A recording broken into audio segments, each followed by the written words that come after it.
Hello, everyone. Good morning, good afternoon, good evening, wherever you are. We're just going to give it a minute as we let more people in the room. I see the numbers climbing in our attendee lists, which is great. So we'll just give it a minute, and then Ben will actually share a video for us on World Hepatitis Day. Thanks for being here.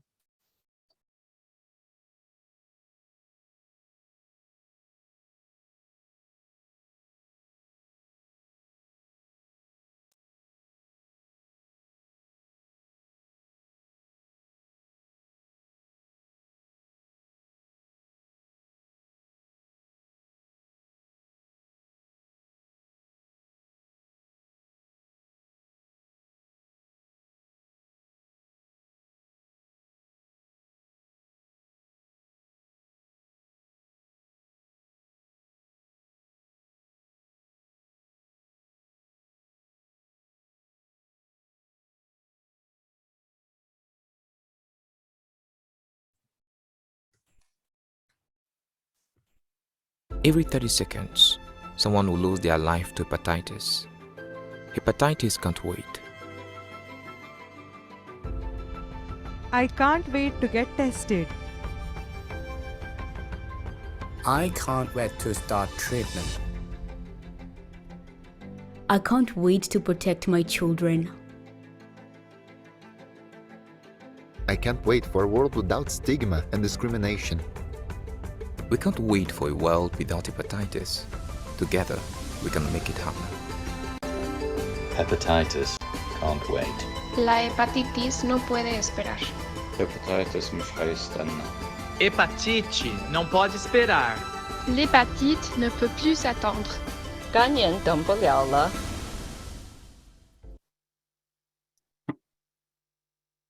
Great, thank you. That's our World Hepatitis Day video, and it's available online for sharing. If it's if you want to use it, feel free to use it in any of your World Hepatitis Day activities. So I want to welcome everybody here to this really exciting webinar on mothers and babies. And we want to send a really strong message today that mothers and babies cannot wait.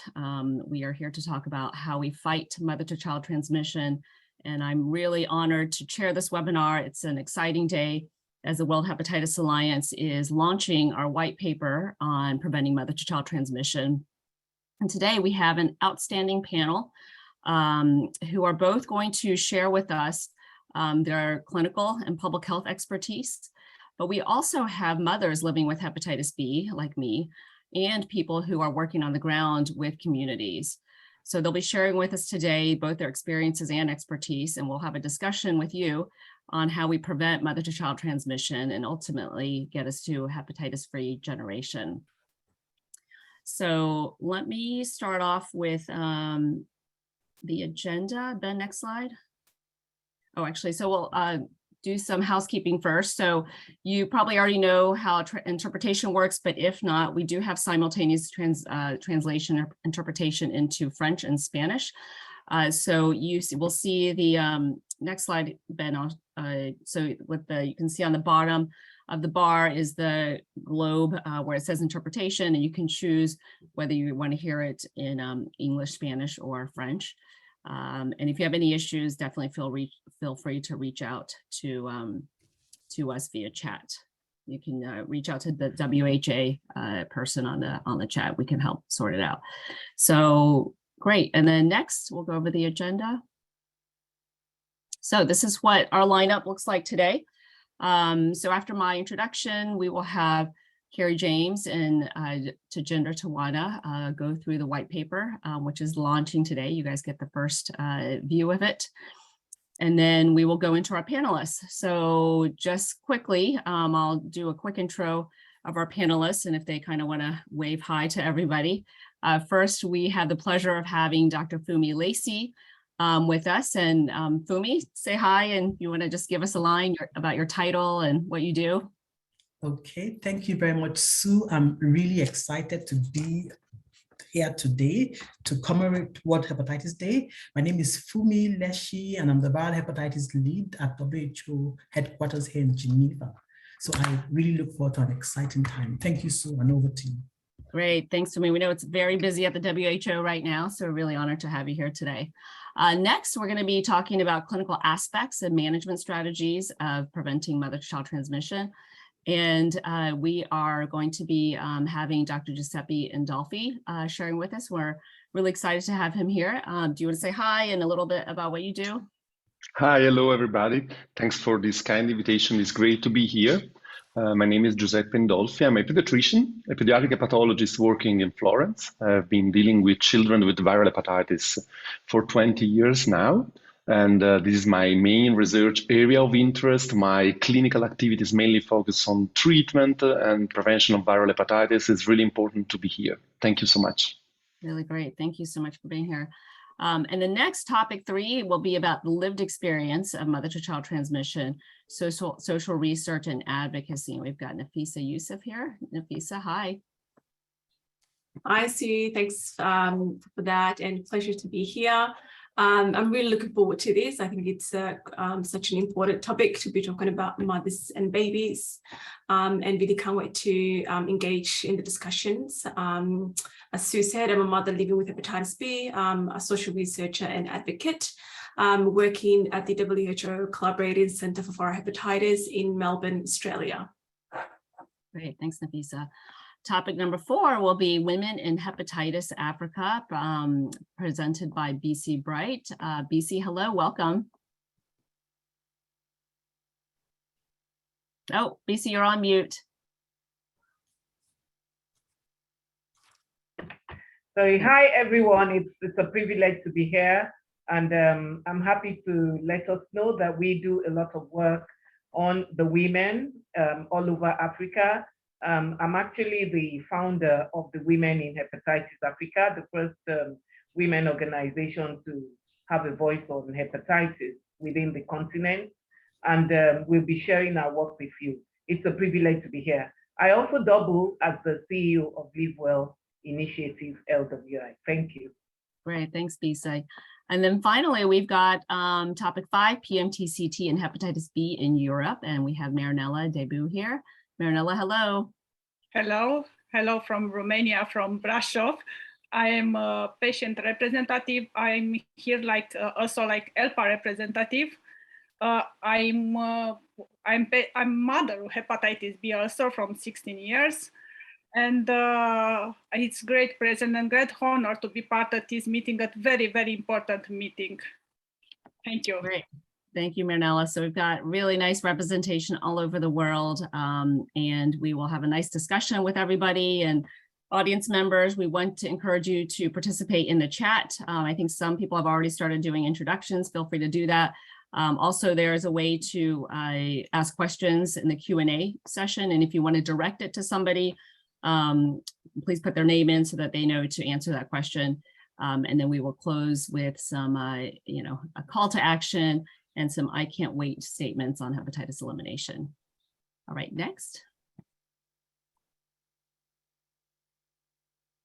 So I'm going to pass it off now to our CEO, Carrie James, and to Jinder to launch the PMTCT white paper. So go on, Carrie, and to Jinder. Brilliant, thanks, Sue. And thanks to everyone for attending today and our fantastic panel. I think many of which, if not everyone, had some role to play in the production of this paper. So I just want to thank you all for your contributions. So the name of the paper is, as you can see, Mothers and Babies Can't Wait, a call to action for mother-to-child to end mother-to-child transmission of hepatitis B. And I don't think I need to tell anyone on this call the importance of the task and the importance of the issue. And I think for us at the Alliance, what we really wanted to do is, not only talk about like the policy changes that need to happen, but really talk about the human impact that not only action, but inaction has on people all around the world. And since mother-to-child transmission, the whole mechanics of PMTCT maybe isn't understood as much by policymakers as it could be, we also wanted to include some technical information, some explorations of the WHO guidelines to make sure that everyone that was reading the paper had all the information they needed to make some important decisions. Next slide, please.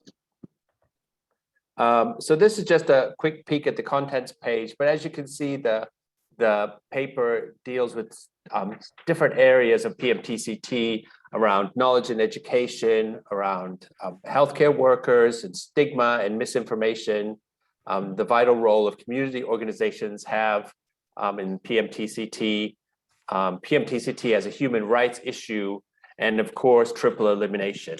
And alongside that, we have a kind of a sidebar that really goes into detail in exploring the whole process of prevention of mother-child transmission, the different aspects of it, from screening to providing treatment to mothers who need it, to birth dose vaccination, just so everyone has a really strong basis of knowledge in order to fully engage with the paper and the policy recommendations.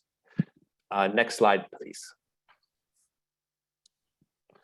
So what are the key audiences for the paper? Are decision makers, because we really want this to drive change. So in addition to including the recommendations from WHO on the technical side, we also have 5 policy recommendations that the paper makes. Number 1, that hepatitis B education must be provided to pregnant women as a prenatal standard of care, allowing women to be empowered and informed.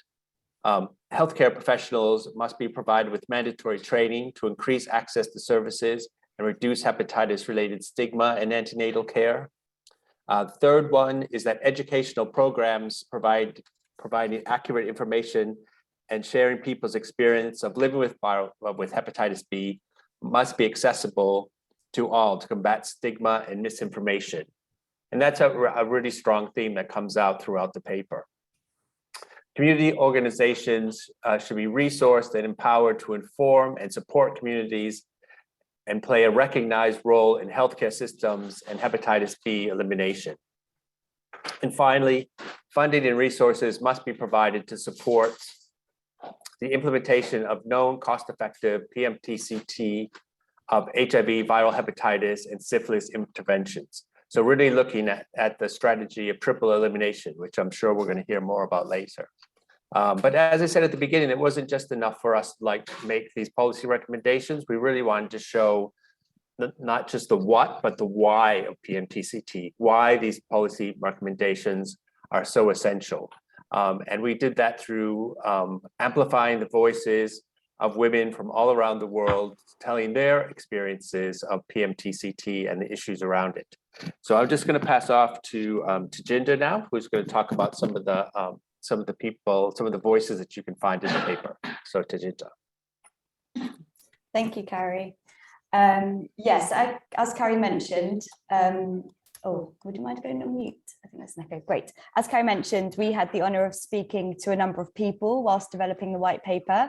And this involved speaking to people with lived experience of hepatitis B and mother-to-child transmission, as well as healthcare professional advocacy and community organisation voices as well. So we're going to just go briefly through some of the real life stories and sound bites that people have kindly shared for the white paper. So first here we spoke to Funmi in Nigeria. She shared her experience and the lack of access to the birth dose vaccine in her district and the consequences of this. So the birth dose vaccine wasn't available in my district. The pharmacist told me it was available elsewhere, but it was quite far away. They told me it would lose potency if I waited. We had to get to the car and the vaccine was administered to my baby after 24 hours, but under 48 hours. I found out my baby was supposed to have the vaccine in 24 hours, so I was worried. Next slide, please.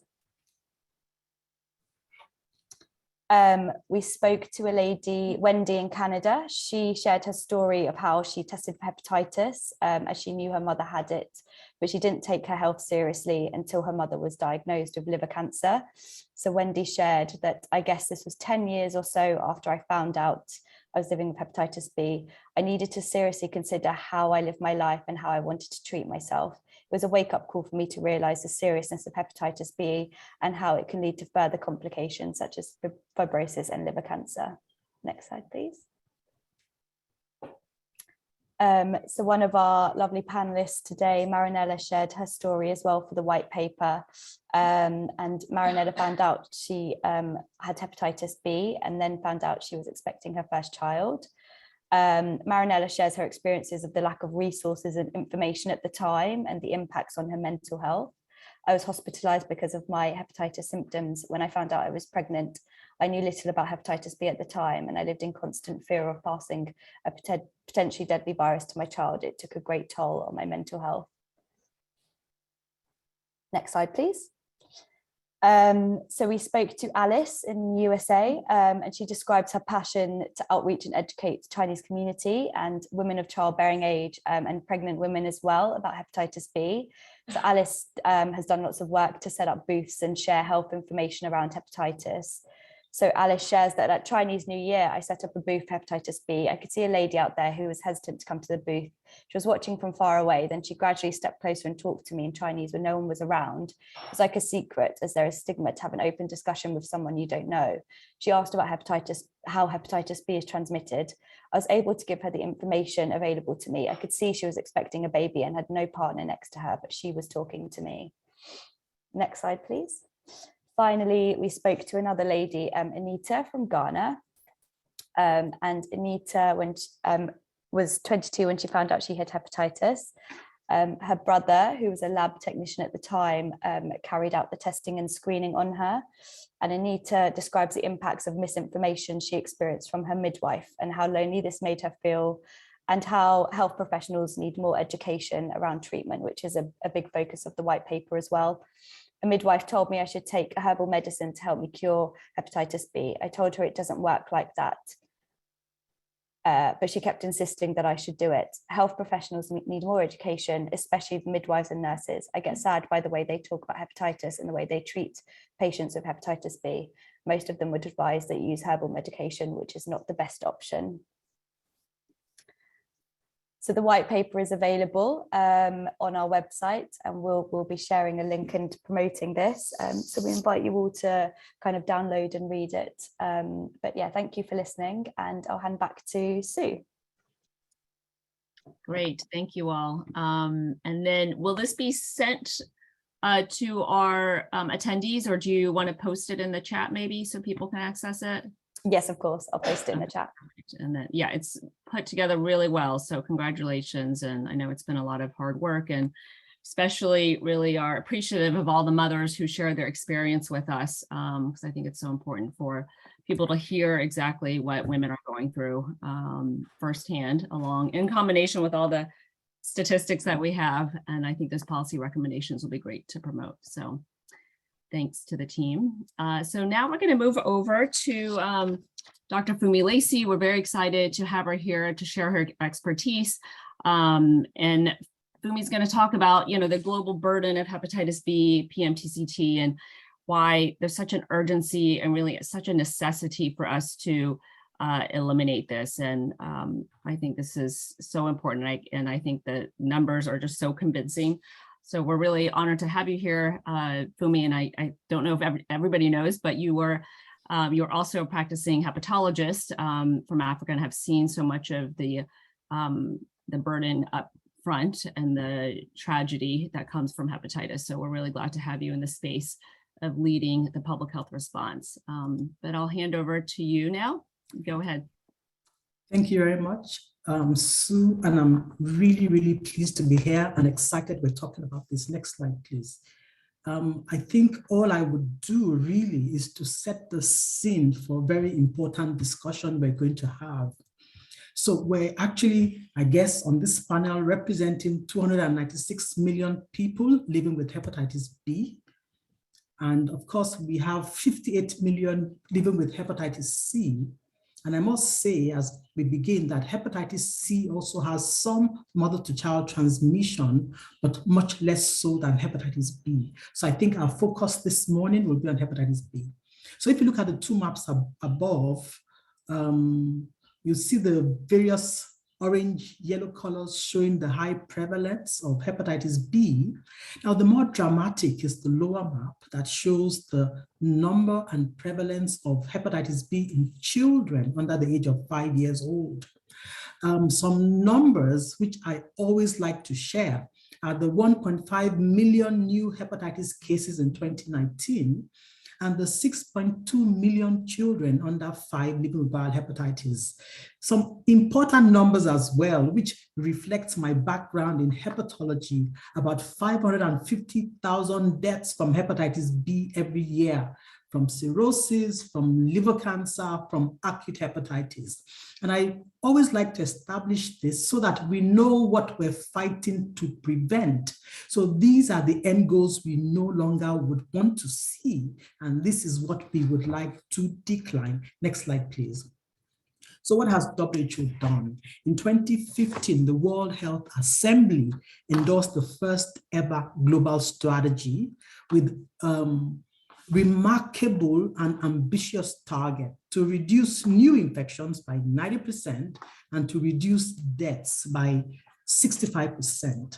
The newest strategy released in 2022 has been designed to bridge the gap from 2021 to 2030. And this new strategy highlights patient-centered care, integrations, and elevates the role of the community to a strategic direction. Next slide.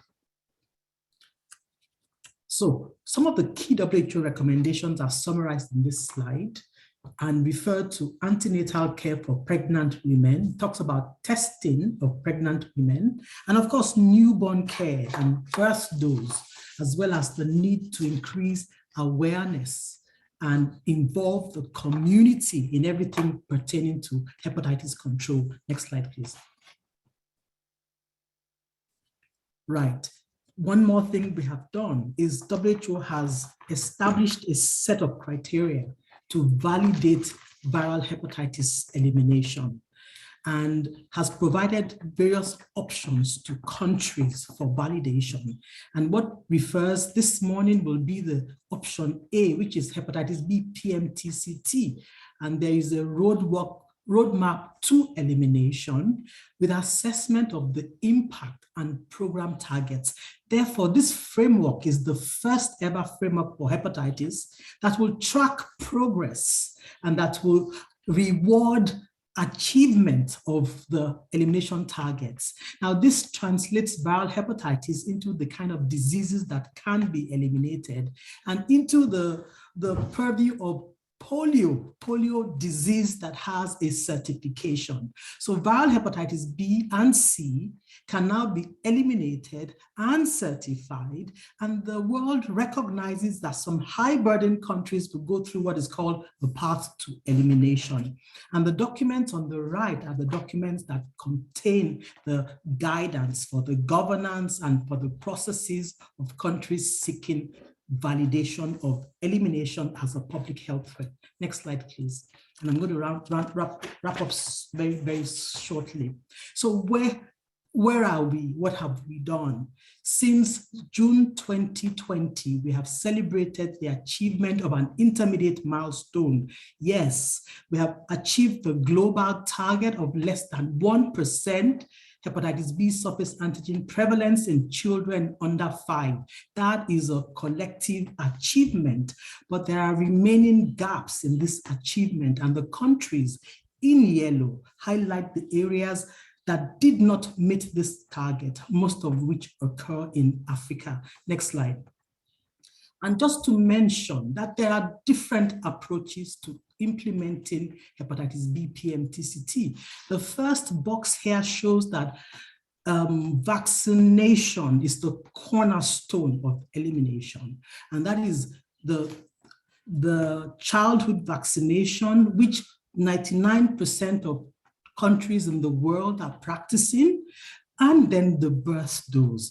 And it's expected that other interventions, including hepatitis B immunoglobulin and testing of mothers and treatment of mothers, are built on this foundation.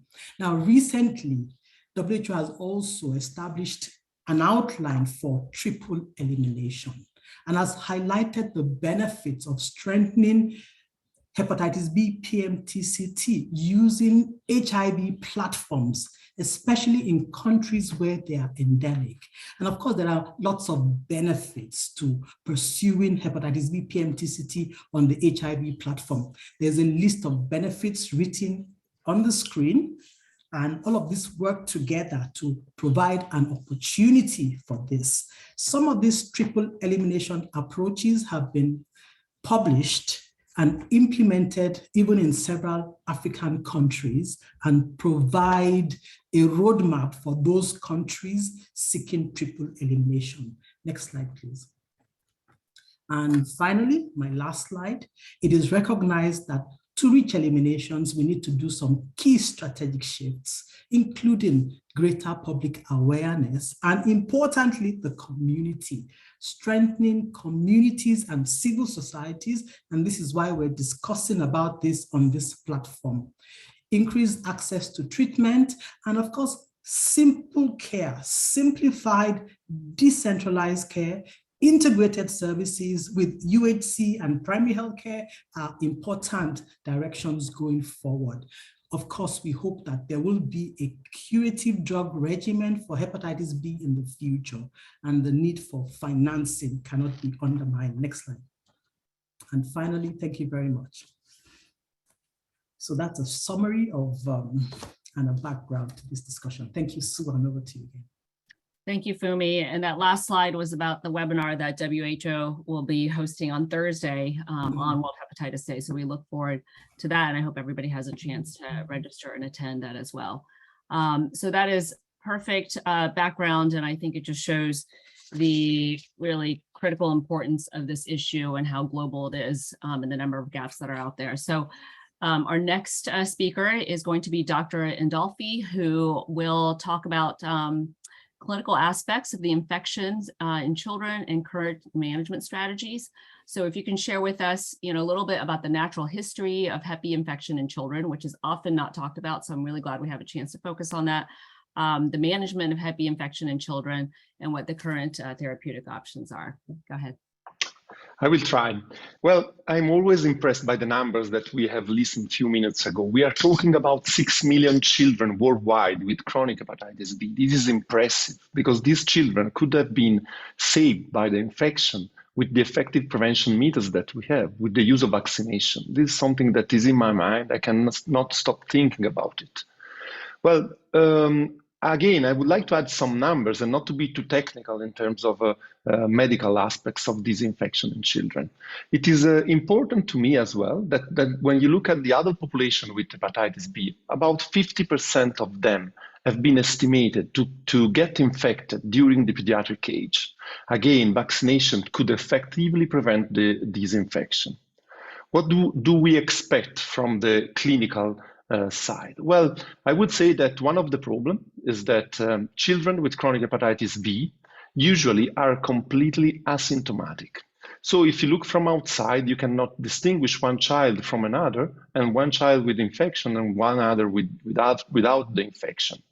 This is important, of course, because the quality of life of these children is almost normal, but at the same time, it doesn't help us to increase the awareness in terms of prevention, in terms of strategic management, both from the clinical and from the therapeutic point of view. If you want some very crude raw numbers about the outcome of the infection during the pediatric age, meaning from birth up to the 18 years of age, you should know that about 5% of the children who get infected in infancy will develop advanced liver disease. And when I say advanced liver disease, I mean cirrhosis. And if you look at the big cohorts that have been described, about 2% of the children with chronic infection will develop hepatocellular carcinoma during the pediatric age. This is scary because we are talking about 6 million children, so the numbers are quite high. And again, even more scaring because we can prevent these infections. Well, the main problem with us as pediatricians, with us as doctors, is that we cannot predict which child will develop an advanced liver disease, will develop a progressive infection. So we should take care of all children, independently of what is the outcome of the child, and try to pick up, to understand which one will progress fast and will need access to treatment before than the others.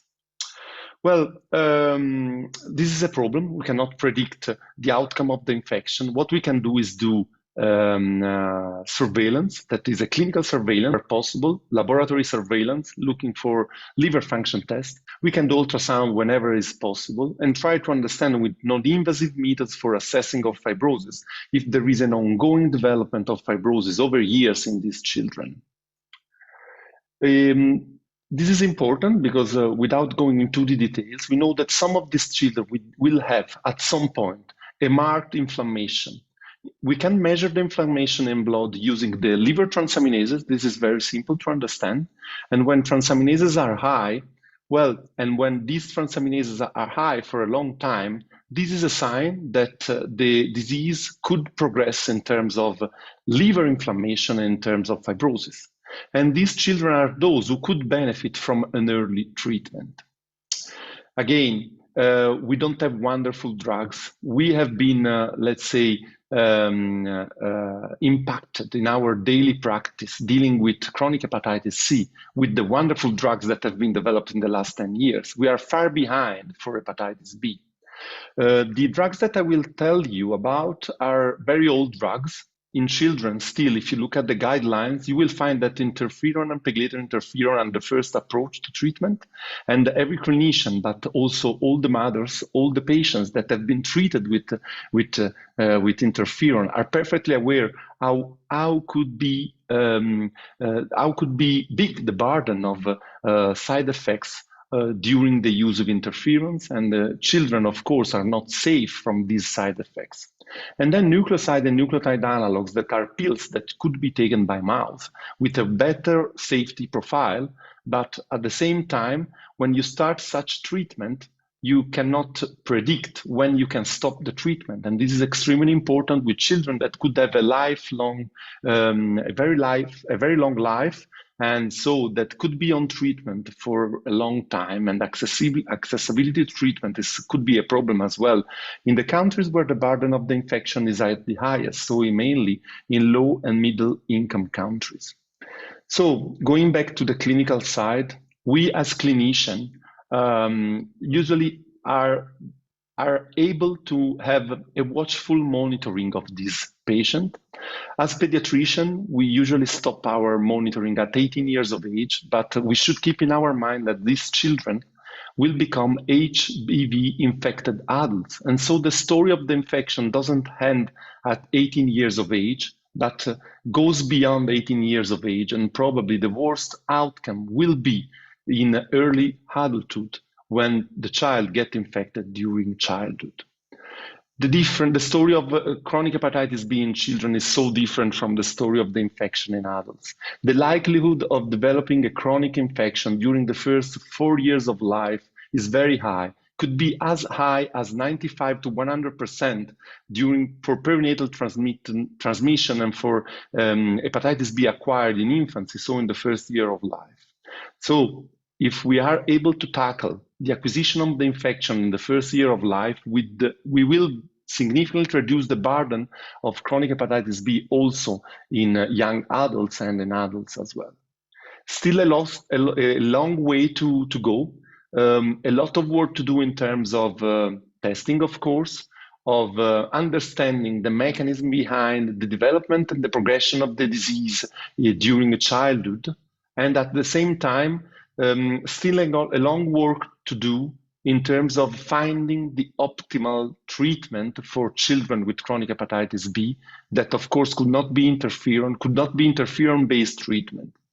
The story has told us that whenever a very safe and efficacious treatment for adults has been developed, it usually takes a long time to have these drugs tested and available for children.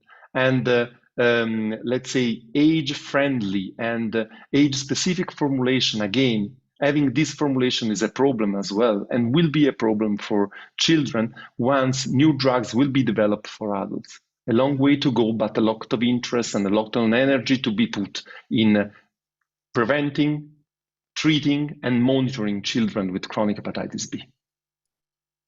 Great. Thank you for that really insightful background on treatment and care of children living with hepatitis B. And I'm going to come back to you and ask you a question during the panel section, the discussion section about the experience of children and parents and stigma and discrimination that they may face too, because I think it's another aspect that we often don't consider. So we'll talk about it then. So next I'm going to move on to Nafisa, Yussf, and we're going to transition to talking about mothers. We're going to talk about the experience of mothers, and Nafisa and I have talked over the years. We're both women living with hepatitis B with children and coming from immigrant communities in our countries, and that is a large part of the burden in the world too. So I would love to hear from you, Nafisa, how that was for you personally, and also about the exciting work that you do in the communities in Australia that are affected by hepatitis B. Go ahead. Thank you, Sue. Hello, everyone, from wherever you're calling from. Before I begin, I would like to acknowledge the traditional owners on the land on which we're all calling from and pay my respect to their elders, past, present, and future, and any Indigenous people in this webinar today. So for me, when I first was diagnosed, it was a very long time ago, about 15 years or so. But when I had my children, I have 2 girls, and like any mother, it was, a very stressful time. But, I was very nervous about and very anxious about, potentially transmitting hepatitis B to my children, particularly as I have a history of hepatitis B. And, this is me, someone who's privileged, who speaks English, who has a health background. And, obviously it will be very different for someone who, may have a low health literacy or who might not speak the main language of the country and having that challenge of navigating the healthcare system. So I think it's a real issue in terms of just that mother-child transmission. It's that social aspect as well. It's not just the medical condition, but also, navigating the social aspects, the stigma, the discrimination. And yeah, I think, again, within families, within healthcare services, it's a lot, I think, for mothers. And on top of that, you have the burden of, I always say, hepatitis B is very much gendered. We know generally women are often, caring for the children, the pregnancy, the birth, that they are the caregivers. And on top of that, there's the additional, both social, physical, emotional burden of fear of mother-child transmission. There's the fear of guilt associated with mother-child transmission as well. And of course, we know, lots of people who lose relationships due to hepatitis B. And I think often there's a particular, sort of a stigma for women, especially, it's like if a woman has hepatitis B, it's, there's a question of, is it, in terms of, being dishonest, or people have said, is this person being promiscuous? So I think there's a lot that needs to be detangled when it comes to mother-child transmission of hepatitis B. We know also that hepatitis B obviously affects people of color, people from cultural, linguistically diverse background, Indigenous communities, which means it's very much linked and intertwined with race, with class, with environment, with gender, of course. And I think I always say, we can't talk about hepatitis B without talking about people of color. And if we're talking about people of color, we cannot not talk about the impacts of a structural racism and, how that influences how we respond to hepatitis B globally. I think hepatitis B is one of those, I think, easy to manage conditions, if you compare to diabetes or other conditions, yet we're seeing children with chronic disease. And I think that is, really a real failure, I think, in our healthcare systems where, a child is being diagnosed with a chronic disease that can potentially lead to liver cancer and death. And I think there's a lot of work to be done in this area. Great, thanks, Nafisa. Yes, I want to echo so much of what you're saying. I also feel like as a mother, I had a lot of the same anxiety about of passing on the infection to my children. And even though I knew that the interventions were there, right? The vaccine, the US have HBIG. And I was so relieved when I found out that all 4 of my kids were surface antigen negative, surface antibody positive, and wouldn't have to live with hepatitis B like I have had to, and so many others. And I think what's interesting, it's such a vulnerable time for women when they get diagnosed, right? They're pregnant, a lot of times they're finding out for the first time that they have hepatitis B and don't have the vocabulary to even explain it to their spouse, their partner, their family members. And there is so much judgment and discrimination even amongst their family members. And so we really need to provide support for them. And I think that comes in the form of education, testing family members, providing vaccinations. And so I think this is a good area to focus on. That's not necessarily hard, fast clinical, like get your test, get the tenofovir, or get your antiviral transmission, medication at 28 or 32 weeks. But then how else do we support the moms through this journey, right? Yeah, absolutely. It's really interesting. My current research is looking at hepatitis B and mother-child transmission. And when I interviewed mothers with hepatitis B, we're talking about women who've been diagnosed in the past year to the last 20 years. And often women didn't really understand hepatitis B. And I think that's a real failure to, in terms of communication, it's not just about diagnosing someone, but it's making sure that, that woman understands the hepatitis B, what it is, why she needs screening, why she needs ongoing monitoring, right? And all subsequently then her understanding vaccination, because women were worried about kissing and hugging their children, although their children were all vaccinated. And as a mother, I can imagine not being able to hug or kiss my children, right? It's such a normal thing that we do every single day. Yet women are having to do this and having to, carry that burden and not interacting with their children because they're scared of transmitting, when in fact their children are fine, they're vaccinated. So I think we need to do a lot better in terms of explaining information in a way that women understand, and also providing emotional support, psychological support, education for women, but also, we need coordinated systems and strengthening our healthcare services in terms of making sure that they're culturally safe, they're trauma informed. We know that a lot of particularly in the West, a lot of communities come from very traumatic experience, have had traumatic experiences. So making sure that we're looking the mother as a whole person, and not just, I guess, focusing on hepatitis B, but also I'm a strong believer that communities have the solutions, right? We know we just need to provide space and opportunities and utilize that community leadership, because they know what works for them in their community. And I think it's just about providing that support. Yes, so I think that's a perfect segue actually to our next speaker, who is Bisi Bright. And she is done such great work in her community in Africa. So Bisi, I'd love for you to share about what you all have done in PMTCT as the Women in Hepatitis Africa. Share some insight into this work and directions, and how you've really mobilized the community, and tell us how you're empowering women in Africa as hepatitis champions. Go ahead, Bisi, are you there? There we go. Yes, thank you. We've been working on, good morning, good afternoon, good evening, everyone, wherever you are in the world. It's a privilege to be here. And the Women in Hepatitis Africa is actually a subsidiary of the LiveWell initiative. It was inaugurated in the year 2017.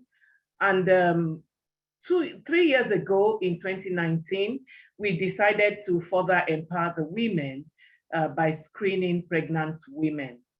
I'm happy Professor Lesi is here, because the WHO actually eventually prioritized the PMTCT as a policy for fast-tracking the elimination goal of viral hepatitis by the year 2030.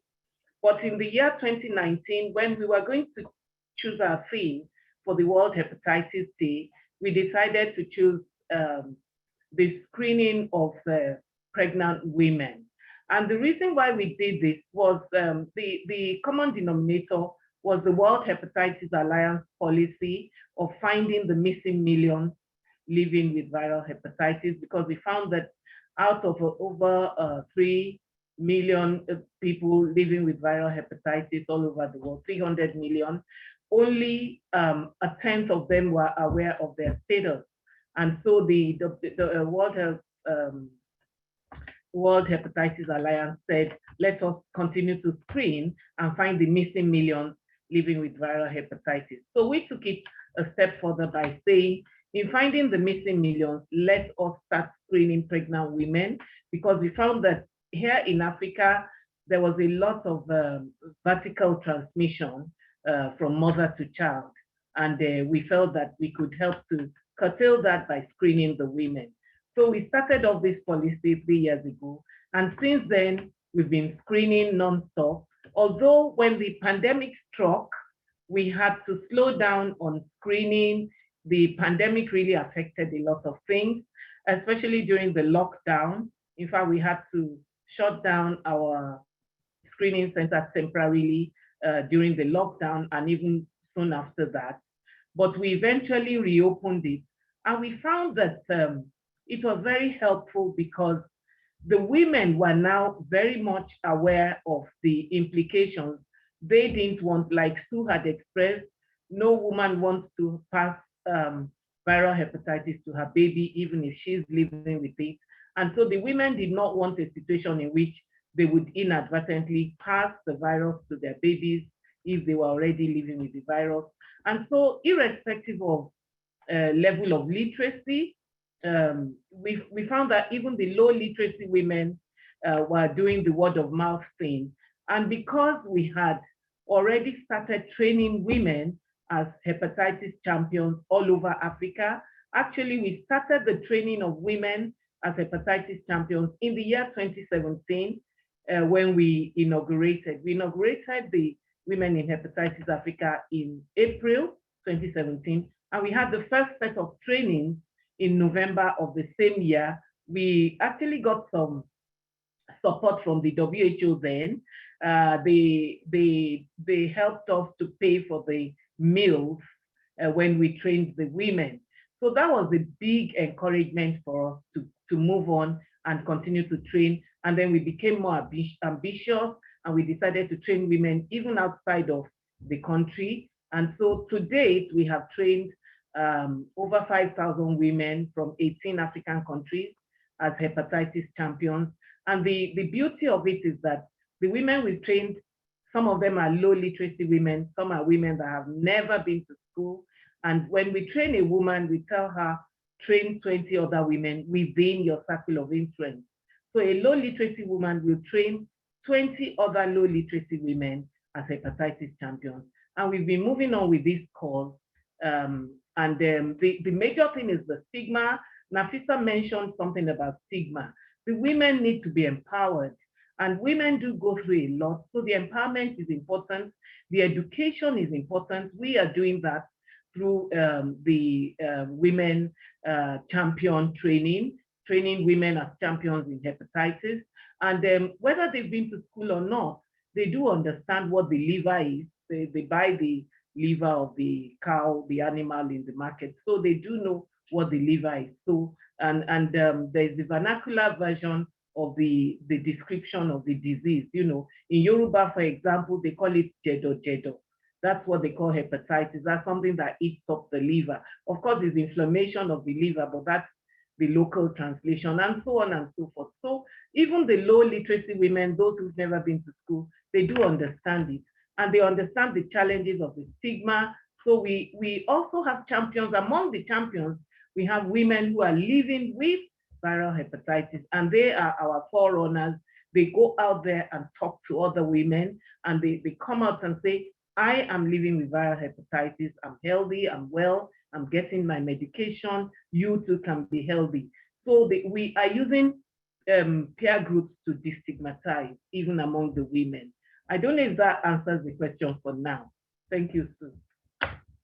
No, that's great. And we will have a chance to kind of dive into this a little bit more during our discussion. So Bisi, that's a great model for other people in terms of how we activate other women to do that peer support, which is so important.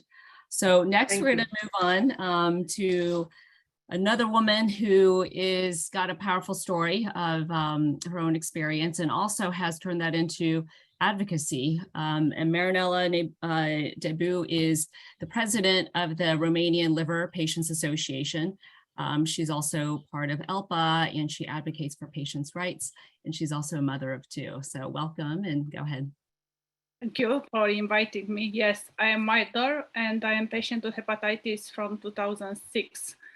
I told in my story, in 2006, when after 6 months of analysis, when doctors told me you have hepatitis B, first it was okay, that it is, I must be friend with this virus.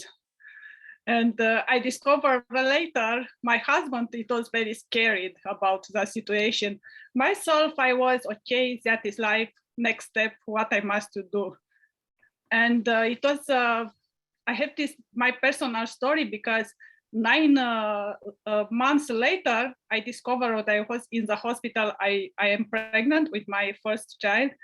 And I think it was first moment when I was really, really scared because some doctors told me if you have hepatitis, you cannot to be pregnant, you must to renounce at your child. And it was first time when I was scared, and all my pregnancy I stay with this. If my child, my boy will have hepatitis B. This question it was for me also time, and I have chance to live in Romania and to have access to the vaccination, but doctors told me you need to also immunoglobulin to give to your boy, and I don't have it in this moment. And I was years by years I was scared about this problem. My boy don't have hepatitis. 7 years later, when I was pregnant with my daughter, the situation it was a little bit different because it was some problem with provisional from a vaccination. I have immunoglobulin, but I don't have vaccine. And with a lot of effort, I have vaccine. I think stigma, it is really a problem in women with hepatitis B. And it was a few years ago and remain a problem, especially when you want to work. And especially some employers don't understood hepatitis B is not so easy to be transmissible, It must be some steps. And I think for us, like women, we must to have in mind the mode to protect us, to explain the people what means hepatitis B, what means transmission about hepatitis B, and to have a very good discussion with our family, because I remember first when I told my mother I have hepatitis B, my mother feels very guilty if I give it to you, hepatitis B, if I have it before, because she don't know she have it or no. And I remember in my father also, it's impossible. I think something is not good. And at my jobs, because in 2016, I worked like journalist in my town. I lost a lot of friends, friends. Years later, I understood not all friends, because the good friends is people who understood what means hepatitis. Sometimes it's a good challenge. If I must do, I think all of us must to discuss, to be open to discuss about hepatitis. No matter if we want to change it, the stigma, we must to discuss. We must to have courage to tell our story. Because in my association, I discuss with mother with hepatitis B. I discussed with women who decided to have child, or with women who are pregnant and discovered she have hepatitis B. I think sometimes when you are pregnant and you discover hepatitis B in pregnancy, you don't have capacity to be happy with your pregnancy, and you lost it these 9 months, these very beautiful months with your child, because you have in mind what is happening with my hepatitis if my children have hepatitis B. I think all the mother with hepatitis B, all the women pregnant woman with hepatitis B must to have possibility to discuss with some very appropriate, with patient association, with a psychologist, if it is possible, with good friends from family to be supported, because I saw a lot of women who lost it time thinking about what is happened, what will be next for me. You know, she's not happy with her pregnancy. Women are not happy with pregnancy when she have hepatitis B sometime. And unfortunately, like doctors tell before, Dr. Giuseppe tell before, it's sometimes hepatitis B is transmissible if you take all the measures. I know in my association, I have a woman with hepatitis B. She take all the measures, but unfortunately, it was transmissible to his child. And this happened 8 years ago. It's happened. Sometimes it is happened. And I think all of us who have this experience, we must to support this woman, to be with her, like part of her family to sustain. Yeah, I agree. That's really great. And then Marinella, I want you to talk about just a little bit of how we as people sharing these stories, and I think, just think about those of us here are those who are comfortable sharing our stories, but we represent millions of women who are not in that space. They're hiding in the dark, and they live with a lot of shame. So the more we come out, like you're saying, the more we can really fight the stigma and support each other, right? And show people that they're not alone. So I want you to talk about the advocacy you do and how we can kind of move the needle on, what policymakers are doing and kind of what your organization has done in terms of that area. We discuss with our authority, I think, all the time when it is possible. And I remember the last discussion when I have it with our Ministry of Health, it was to improve and to give access in the maternity to immunoglobulin. For me, it's a very important point. I don't know if it is a unitary in all Europe. I know it's not. Because in my country from October 1995, the vaccination at newborn, it is in our national scheme.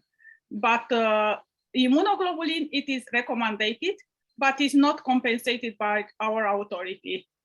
Every mother must to buy this immunoglobulin for his child, for his future child. It's not very expensive, but it is some money. And sometimes you don't have access to this. Also, some doctors don't know. And I think we promote this to have access to the vaccination, because I remember a few years ago, it was some distortion in the vaccination with some provisional, with some national problem. And also in my discussion, we discussed to increase the vaccination, because after this COVID-19 situation, people don't have trust in vaccine. And we must recognize this in country like Romania, in country like, I think, Eastern of Europe. Anti-vaccination group, unfortunately, make a lot of problem in this way. And also we must to sustain vaccination at the adults. It's really, really, really important. I think second step, it is to discuss with mother and to be very sure she go to the doctor and make the analysis and discover the hepatitis. Also with the family doctors in my country, we promote testing before the pregnancy if it is possible. If you, like woman, decided to have a child, maybe it's better to try to testing for hepatitis B before to remain pregnant. If it's not possible, okay, make it as soon as it is possible. And it's good for us because our Romanian authority assure in the first semester of a pregnancy, assure the possibility to be testing from hepatitis B, and it is free. Unfortunately, a lot of mothers go in and pay for this analysis if they have possibility to won't pay because of our national system. Also, we discuss with this mother. I think every week I have a phone for a mother with hepatitis B. or for a pregnant woman with hepatitis B. And it's in general, we observe it. She has some problem also in the family, you know. Sometimes mother-in-law or mother or father don't understood the disease, and it is internal a family stigma. And we try to discuss case by case. Sometimes we discuss with the family if we have access to the patient. We discuss also with our authority to try to have more to possibility to testing more. In Romania, in this moment, it is 2 European problem with European funds. In 24 parts of the country, it's liberal to Sud and Est. And we're testing a lot of people. And this, unfortunately, we discover young women with hepatitis B. We discover women who have child and don't know about hepatitis B sometimes. And yeah, I think a lot of gaps. Yeah, I think this must be changed. Yeah, must be changed. Thank you, Marinella. I'm going to move us into the discussion time. Sorry about that. So we have a little bit more time to talk with all of our panelists, and we already have some questions coming up. So let me invite all the panelists to turn their cameras back on. And I want to start, actually, there were a couple questions that came in the Q&A, and I think it would be a great opportunity for Dr. Lesi to kind of go through, maybe, I think it's kind of come up a couple times, just really briefly, kind of what we think are the core steps that need to be done. I know you had it in a beautiful slide, but it's kind of come up a couple times. You know, what is the package of services we're talking about for the mother to the child? How does HBIG fit into this? And there was a great question about how do we integrate services, and the WHO theme this year is bringing services closer to communities. So I'd love for your spin on this whole thing. Thank you very much, Sue. You've asked me like 20 questions. Yeah, sorry. And I think I'll just touch a little briefly, and I'll look forward to Dr. Giuseppe, maybe even adding a bit to that. So in terms of what are the package of care, of course, we know that hepatitis B birth dose is important, as well as 2 or 3 vaccinations in the childhood series. In many countries, this is the pentavalent vaccination, which starts at 6 weeks. So here we are, birth within 24 hours. Then we begin the pentavalent at 6 weeks, 10 weeks, 14 weeks. It's a little bit variable in different countries. The third aspect is the antenatal screening of mothers, because it's been recognized that you need to care for the mother as well as the child. I mean, what's the benefit of the child getting birth dose if the mother dies of liver cancer? So testing the mother, and right now, where we are now is doing surface antigen, and then women who are eligible for treatment because of high viral load or e-antigen are given antiviral prophylaxis with tenofovir.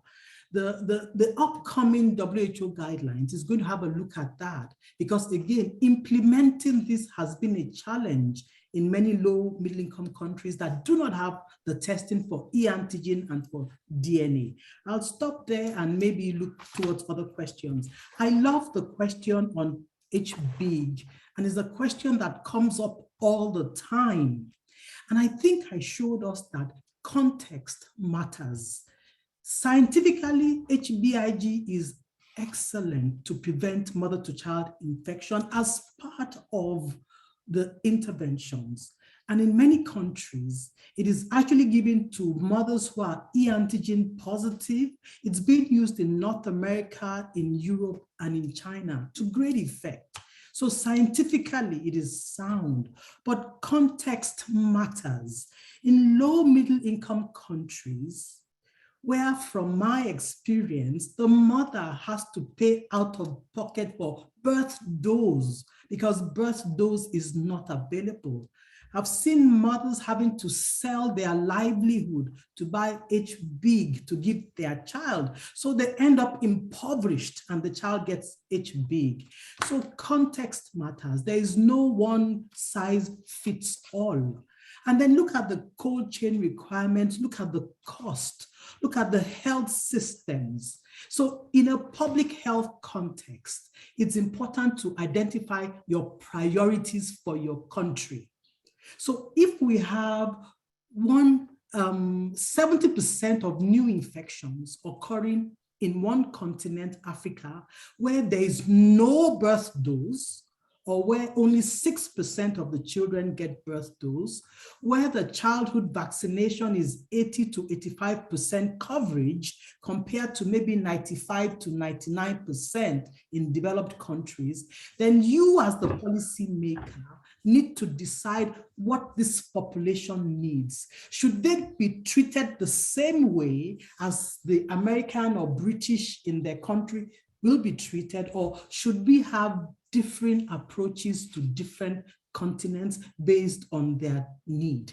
So I'm going to leave that answer open. And as a policymaker, what decision will you make? You have $100,000. Would you buy birth dose with this, or would you rather invest in HBIG? So I throw the question back to you. Thank you, and over. I'll stop right there for now. Fumi, I have one more question that has been asked twice about home births and what we do in rural communities with home births and vaccinations. Okay.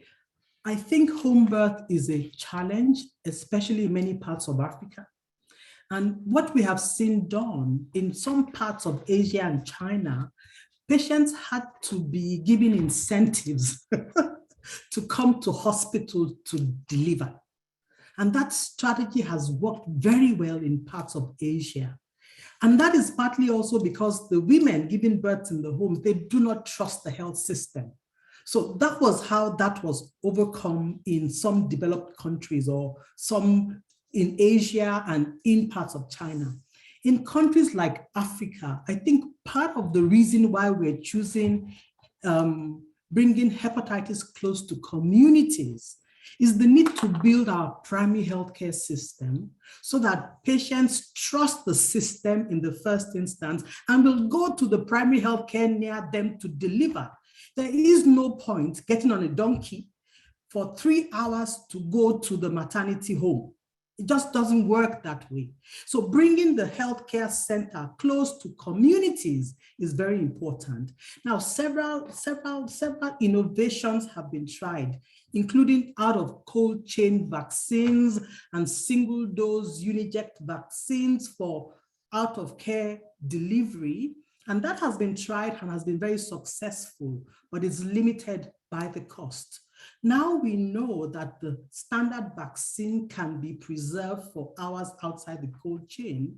So looking at the health systems and providing the cold chains nearer the communities can allow mothers that have delivery at home to come to a facility nearby. Also in an African setting, there's something called traditional birth attendants. Those are a group of para-healthcare workers that can be trained, to promote vaccination in people that deliver out of care. There also comes in the benefit of PMTCT comprehensive. The HIV program has built this structure that practically 80% of women, even if they deliver at home, will come at least once for antenatal care. That is an opportunity to do the testing and target the women with hepatitis B surface antigen positive. So there are various approaches, and I would not say that there is one answer to to resolving that issue. So the approach depends again on the context. Where are you? What is feasible? What can we do? What is the cost effectiveness of this intervention? Will people come? So advocacy becomes important to generate a demand, which is really missing at this point. And I'll stop again there. Great, thank you, Fumi. That was really great information. So I just want to move back to Dr. Indolfi with the question, and maybe just sharing briefly about the experience of children and their families. And I think this helps us understand why this is such a necessity, right? Like that it's not, I think it often gets overlooked that we are dooming children to a lifetime of hepatitis. by just not providing this 20-cent birth dose, right? What do you see as the pediatric hepatologist?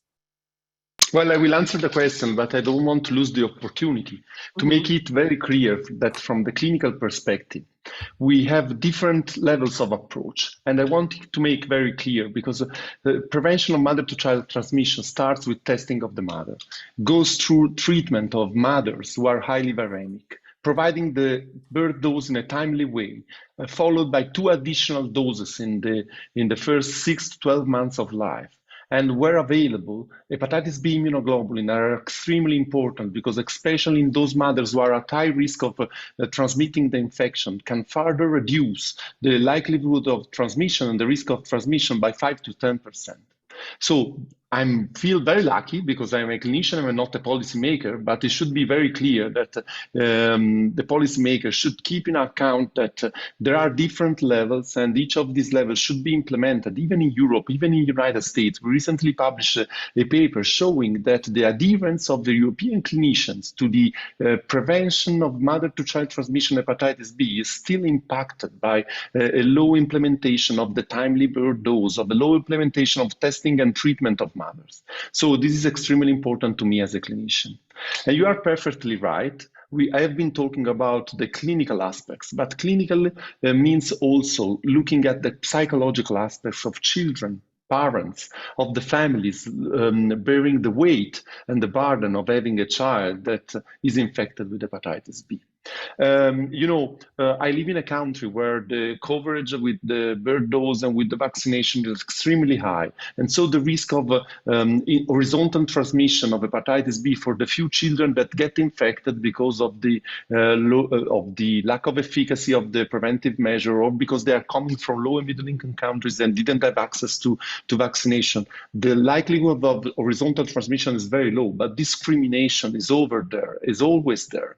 It's extremely difficult to deal with children that you have been following for years and then became adolescents and start and complain, not because they feel bad from the clinical point of view, but just because they feel the pressure of having the virus, of having something inside that makes them different from all the other children, from all the other adolescents.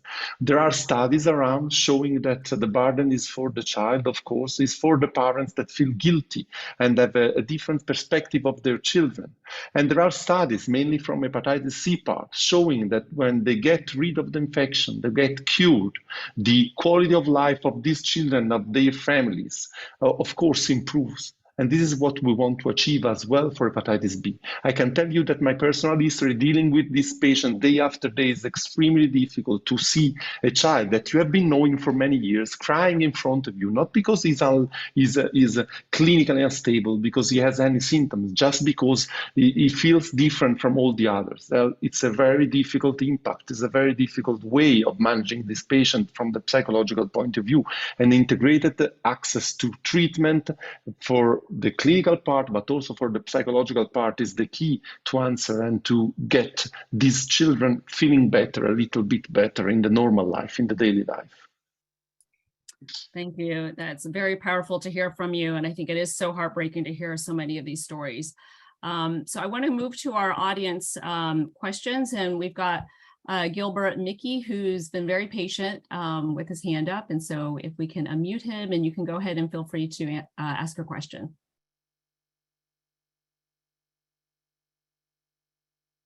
So I think you may need to unmute yourself if you want to do that, Gilbert. Or Ben, do you have a way to unmute him? Yeah, just trying at the moment. Gilbert just needs to unmute himself. Looks like he's got 2 profiles, so maybe he's trying to figure out which one to unmute. All right, go ahead. I see you unmuted. Hi, thank you very much. This is Mickey, the promoter for Community Vision Group, campaigning against viral hepatitis in Cameroon and Malawi. It's quite interesting that we're drumming up a lot of efforts to see that we contribute to the bigger agenda by 2030. That is quite interesting, but a lot needs to be done at the local level. What is it that we are doing to go beyond just finding the missing million. I mean, we're talking here about providing access to care and support people you actually identify in the field. The question we have had consistently is, after identifying, after screening, what next? So it might be very, very disastrous to tell somebody you are Hep B positive, and at the same time, you don't tell that person what next to do. So how do we close that critical gap to make sure that there is a continuum of care from identification to actual support? Yeah, that's a great question. And I think it's so important that none of these things happen in isolation of themselves, but it really does need to be a continuum of care. It needs to be integrated. And so, like you're saying, a mother getting tested and getting a diagnosis without the proper education and next steps is, can be very difficult. And it's probably happening around now. And I think it really takes advocates, it takes the community, it takes healthcare providers that are champions to ensure that these are in there. And I would say actually the WHO recommendations and they've also released validation guidelines for elimination. And in there, it actually talks about the package of services and what all needs to be included. So I think some of what our role as the community is to put this in front of our policymakers and hold them accountable and say, if we're doing this also for HIV and syphilis, let's make sure that alongside that, you're doing the testing for women at the same visit for hepatitis B, and also providing the education and vaccination for their infants and their newborns. And we just have to keep going at it. We can't stop. We have to be persistent. I think this has been such a great webinar, and so much of what we're saying, and I think Dr. Lesi was talking about this, is a call to action to the policymakers. So love to challenge everybody to send this webinar recording to somebody they know who's in a position of decision-making, both either clinically or on the policy side. So I want to see if any of the other panelists have an answer or want to discuss the question. Or maybe where you've seen it done successfully, right, in terms of making sure that mothers get support. If I can? Yes, go ahead. I think it is a lot of discrepancy between country and continents about this subject, because for my perspective, I think the national and the local system must to prioritize the mother to be in the center. When you discover a mother with hepatitis B, you must have in mind it is your priority to help her and to give all the necessary to don't transmit the disease to the child. Because like doctor told before, this is for us the main importance. I saw a lot of discrepancy between the country by country. It is very difficult in majority of the country. Mother don't have access free to the psychologist, and it is my point. In some countries, vaccination at newborn it is in national strategy for vaccination. Is not case in my country. Like I told before. The immunoglobulin, hepatitis immunoglobulin, is not accessible in all the country. If in Europe, I discuss about Europe, but I think, and I don't discuss about just from European Union. I discuss about Europe in general. It's nightmare. And for my perspective, first we must to unificate this. Because, okay, we have guidelines, but we must be sure these guidelines are implemented. That's great. Bisi, you have your hand up, go ahead. Yes, thank you. I just wanted to add that the women, we can encourage them, and it's really easy to do that. The important thing is forming a model that makes the woman comfortable. So if she is relating with women within her own sphere of influence, she's comfortable relating with them. So a woman, for example, who patronizes the traditional birth attendants that Dr. Lesi talked about, she's a low literacy woman, she goes to a traditional birth attendant, to take her delivery. She doesn't want to patronize the health system. Now we try to encourage them by working with we work with the health system. So the government officials come in to the health post and we run the antenatal clinics for these women. And we actually have a physician, a gynae doctor that also comes in once in a while to see them, not very regularly because it's a community health post. But the women themselves, when they see their other peers talking to them, these peers are people that have been trained as hepatitis champions. So the woman now identifies with that peer who is telling her what to do and encouraging her and destigmatizing.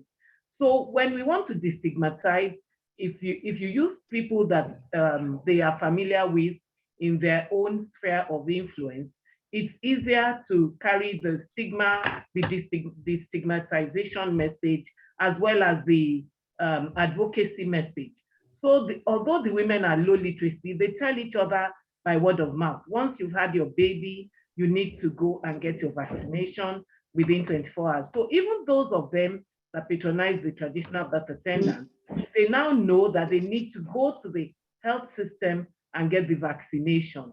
And then we are also working with the key opinion leaders in the community, the husbands, the mothers-in-law, and all those other key opinion leaders. We've brought them together to talk to them, to encourage them to make sure that the new babies that are being born within the communities, either being born at home or at the traditional birth attendants, are taken to the hospital. And within the setting in which we are working in that community, we've been able to achieve 90% drop in infant mortality within 15 months. It's a very rapid statistic. And we've also been able to achieve 50% increase in attendance at the skilled birthing centers, the health centers, and so on. So it's just, I just wanted to share that experience. Great. Thank you, Bisi. Nafisa, go ahead. Sorry. I was just going to add a lot of things that I think has been said already around advocacy, and it's tiring, it's exhausting, but I think continuous advocacy and collaboration with the affected community, policymakers, researchers, I think that kind of unified approach really works. We've just recently added mother-to-child transmission elimination goals and the recording of HBIG in our national, state hepatitis B strategies, and it's the first time. So we're really excited, and I think we're a very lucky country where we have both doses in HBIG. But I think that advocacy has been brewing for years, and I think in partnership with community and commitment from policymakers, we can really do this. Yes, we can do it. I think it's great. There are a couple of comments and questions kind of about access to vaccinations, if they're only given once a week, or medications because they're expensive. And I don't think we have a one size fits all answer for all of these, but I think it just shows that we've got gaps. You all have identified the gaps in your community. We know the tools are out there. We know that the medication are actually inexpensive globally on the global market, but getting them to the patients directly at an inexpensive price is the challenge, and issues with licensing regulation. We know that Global Fund has a mechanism for acquiring medications at a low cost, and we do encourage people to kind of look through that mechanism. And we have had some webinars kind of discussing that. So feel free to reach out to us for some of those resources as well. Marinella, last thing, and then we're actually going to go around and do our, I can't wait. Just a short comment about the access to the medication. I think depends of the country and also depends of the continents. It is because for us, like our association, like organization, access to the medication must be in first point of our work. Great, thank you so much, everybody. A lot of good topics we've discussed. I think it's been incredibly powerful to hear the lived experience of women with hepatitis B and children and infants. And I hope that really drives us to understand the why we're doing all this and really compels us to action, and also adds that urgency, right? Every year we wait on having birth dose, on having screening means, many thousands more deaths from cirrhosis and liver cancer. So there's an urgency with what we're doing here. And so I really thank you all for being here. And I want to just close out with our I can't wait statements from the panelists.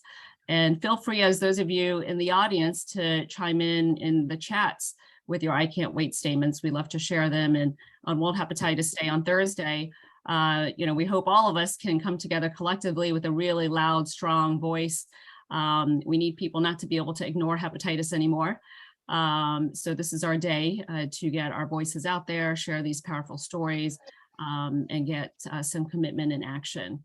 So let's go. I'm going to go around the screen from my screen. And so we'll start with Giuseppe, your I can't wait statement for us.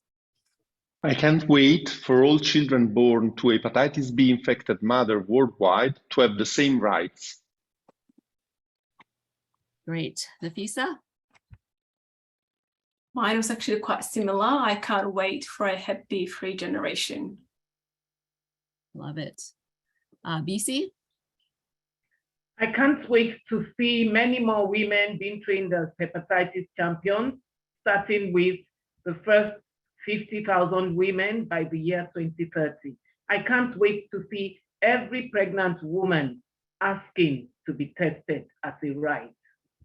Love it. And you just set a goal for us, 50,000, right, Bisi? All right, let's get a sign up list. Let's get to 50,000. That's our goal. It's our goal. It's a written goal. Thank you. Love it. Thank you.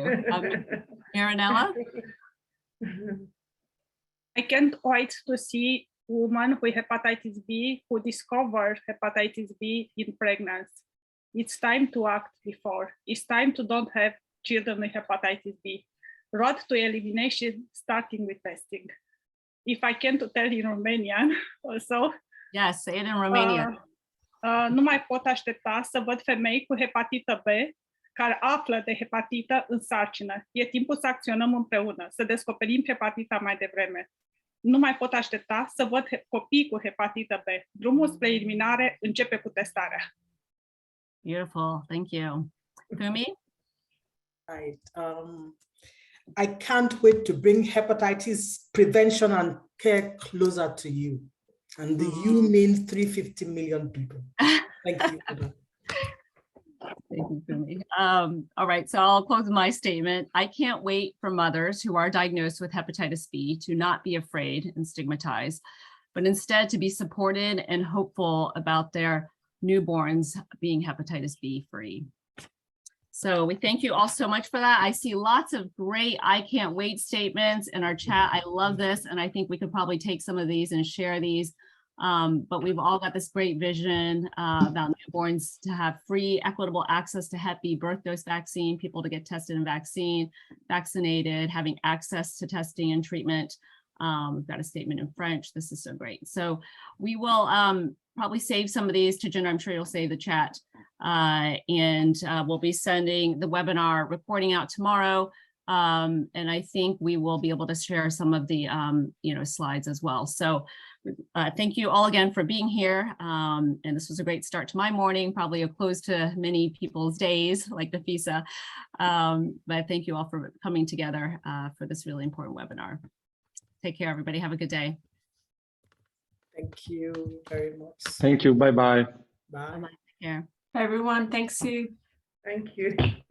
Thank you all for helping us Thank you. organize this.